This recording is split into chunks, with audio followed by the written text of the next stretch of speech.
Bonjour, eh bien, je m'appelle Lisa, je fais partie du journal L'Âge de Fer, qui est un mensuel papier édité par une SCOP et qui parle des expériences collectives, solidaires, écologiques, coopératives.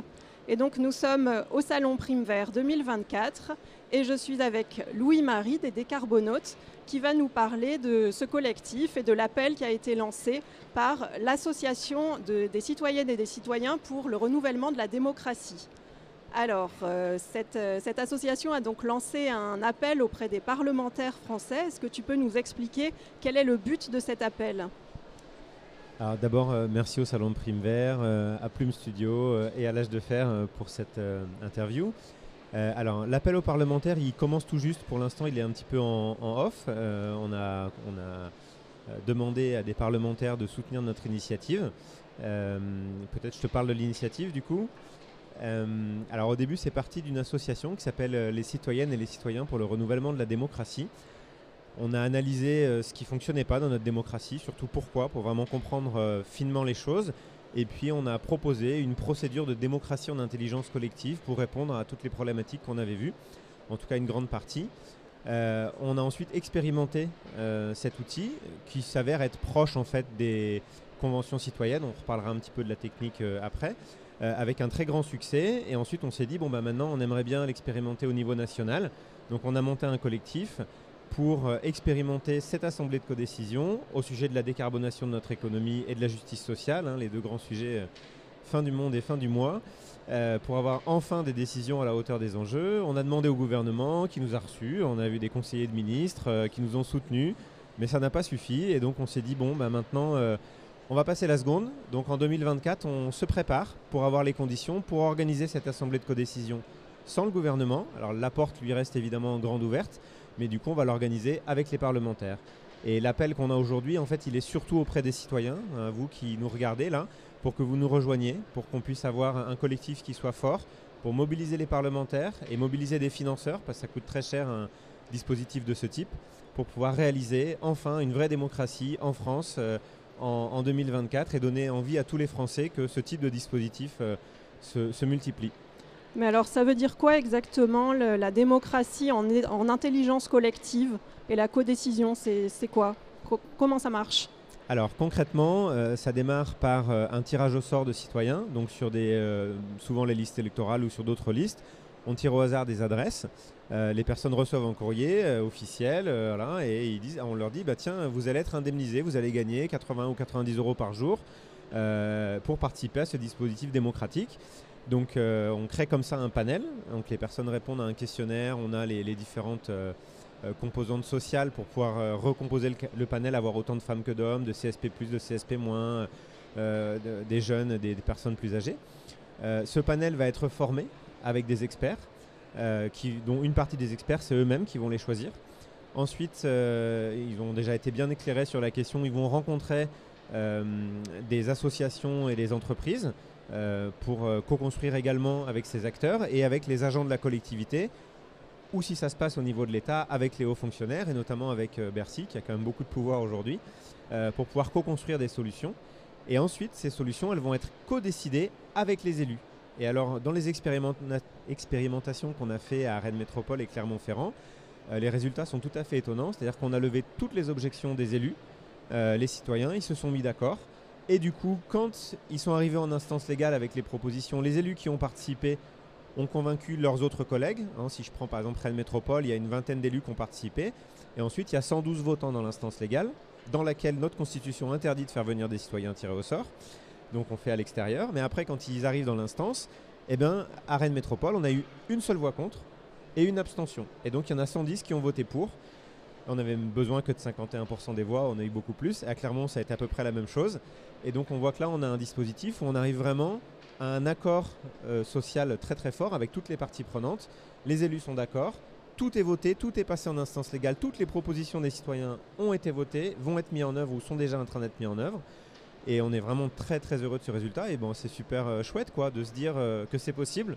Hein, ça donne quand même des bonnes nouvelles dans ce monde où on a souvent des mauvaises nouvelles. Bah là, il y en a une très bonne. Et on a quelques exemples, tu peux donner quelques exemples de décisions qui ont été prises et qui sont déjà mises en œuvre?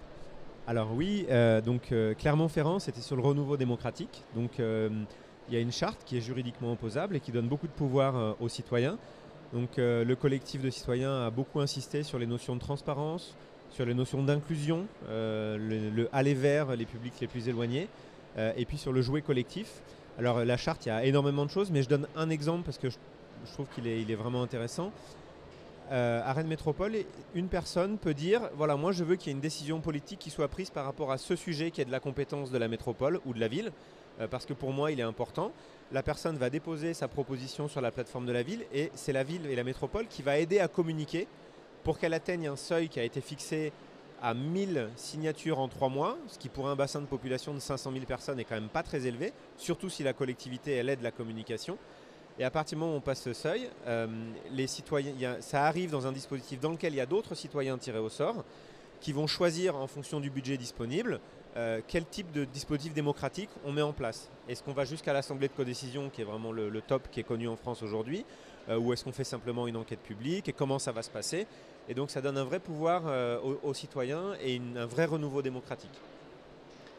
Alors après, au niveau national, on a en tête la Convention citoyenne pour le climat dont tu as parlé, qui a fait de très intéressantes propositions, mais dont beaucoup ont été finalement écartées par le pouvoir. Comment on peut éviter ça? Éviter de mobiliser les gens, de les faire travailler, leur proposer de travailler, de créer de l'espoir, et puis qu'au final, le pouvoir politique se débarrasse des propositions. Alors, il faut quand même dire que le pouvoir politique ne s'est pas débarrassé de toutes les propositions. Il y a quand même une loi et dont certains parlementaires avec qui j'ai discuté disent « Ah ben non, quand même, vous ne pouvez pas dire qu'on n'a rien fait. Nous, ça nous a poussé. On a quand même été beaucoup plus loin que jusqu'où on aurait été sans cette convention. » Donc, il y a quand même des choses qui ont été votées, qui sont mises en place. Maintenant, je suis d'accord, c'est décevant. Et d'ailleurs, les citoyens ont voté 2,5 sur 10 à la note de « Est-ce qu'on nous a écoutés ?» Bon, ils n'ont pas voté 0. Comment on fait pour éviter ça? En fait, quelque part, c'est un petit peu normal ce qui s'est passé, c'est-à-dire que les citoyens ont proposé quelque chose sans écouter les élus. Les élus ne sont pas rentrés dans le processus de décision. Mais les parlementaires, ils ont des objections qui sont tout à fait légitimes et elles n'ont pas été traitées. Donc quand le parlementaire reçoit une proposition, il a un truc qui ne lui va pas, il dit « je ne prends pas ». Et il n'y a pas eu de possibilité d'échange. Et nous, ce qu'on dit, c'est qu'il faut qu'il y ait une codécision. C'est-à-dire que les citoyens présentent devant les élus ceux qui vont décider in fine leur proposition. Et s'ils ont une objection à l'adopter, ils la donnent et qu'on soit dans la transparence. Et à ce moment-là, on comprend. Et c'est ce qui s'est passé à Rennes et à Clermont. Il y a eu des objections. Les citoyens ont dit « Ah ouais, on n'avait pas vu ça ». Ni les experts, d'ailleurs, personne ne les avait vus jusqu'à présent. Mais c'était tout à fait légitime. Et à ce moment-là, on est créatif jusqu'à ce qu'on trouve une solution qui convienne à tout le monde. Et dans les 2 expérimentations qu'on a fait, on a trouvé à chaque fois. Et donc, on a eu 100% de consentement. Et donc, nous, ce qu'on veut, c'est qu'il y ait... Et d'ailleurs, ça a vraiment redonné, ils l'ont dit les citoyens, ça nous a redonné de la confiance. Et les élus ont dit, c'est super, d'habitude les citoyens, on les voit parce qu'ils gueulent, ils viennent nous voir parce qu'ils ne sont pas contents, et là, on a co-construit. Donc ça a vraiment satisfait tout le monde. Et d'ailleurs, la CNDP, la Commission nationale du débat public, qui est l'agence d'État qui doit certifier la sincérité des débats, a dit effectivement, c'est exemplaire. Donc maintenant, est-ce que nos élus vont accepter de jouer le jeu, de venir dire j'ai telle objection et d'être dans la transparence jusqu'au bout? Et du coup, il n'y a plus de manipulation possible comme on peut les imaginer si ils étaient malhonnêtes. Je ne dis pas qu'ils le sont, mais en tout cas, du coup, là, dans ce dispositif, ça n'est pas possible. Et c'est ça qu'on veut. Alors pour l'instant, le gouvernement, lui, il n'a pas envie de jouer ce jeu. On l'a sollicité de nombreuses fois, on a rencontré des conseillers de ministres, on a fait des tribunes, des lettres recommandées, etc.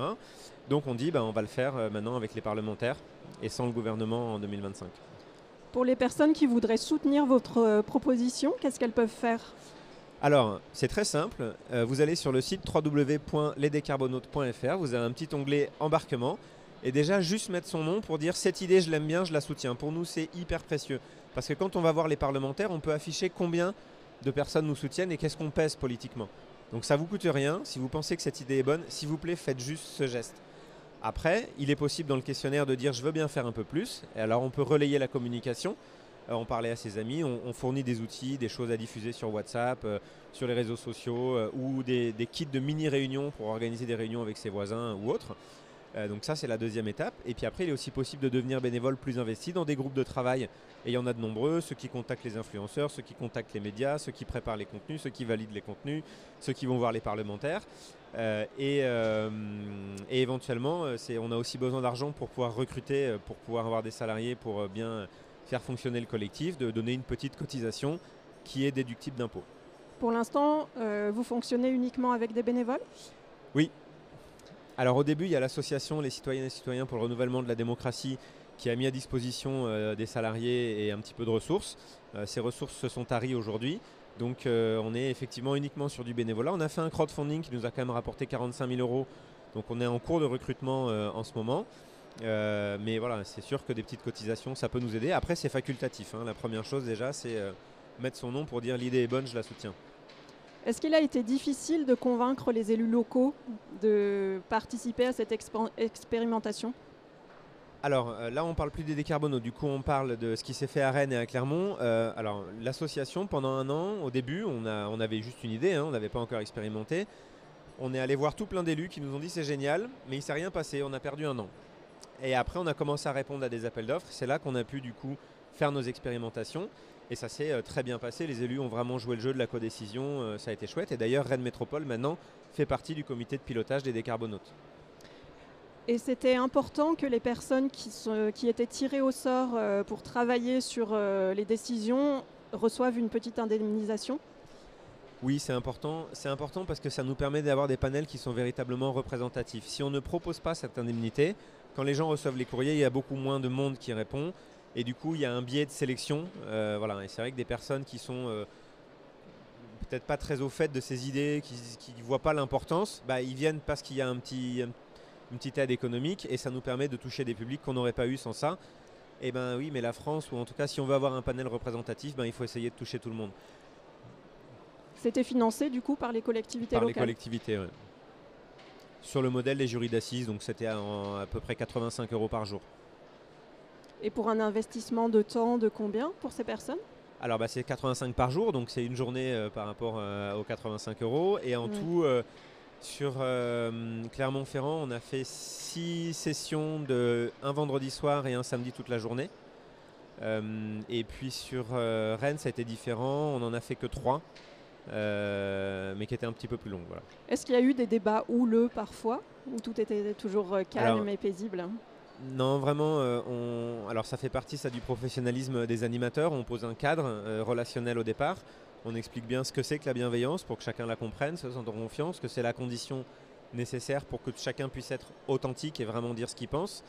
Et puis la co-responsabilité aussi pour qu'ensemble, on arrive à un résultat qui satisfasse tout le monde.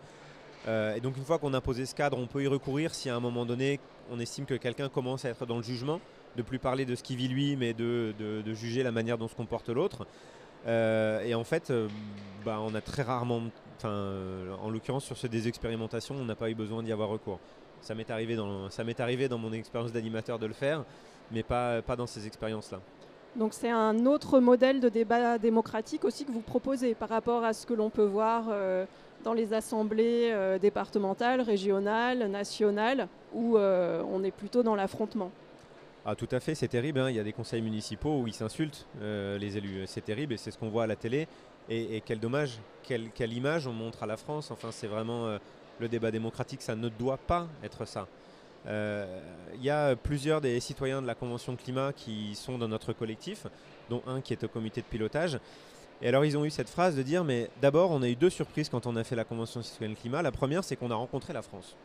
Il y avait 150 personnes qui étaient tellement différentes les unes des autres. Nulle part ailleurs, on peut physiquement rencontrer la France dans sa diversité. Et après, ils ont dit, en fait, il n'y a plus que là qu'on peut avoir des débats sereins. On a vu nulle part ailleurs des endroits où on peut avoir un débat démocratique serein.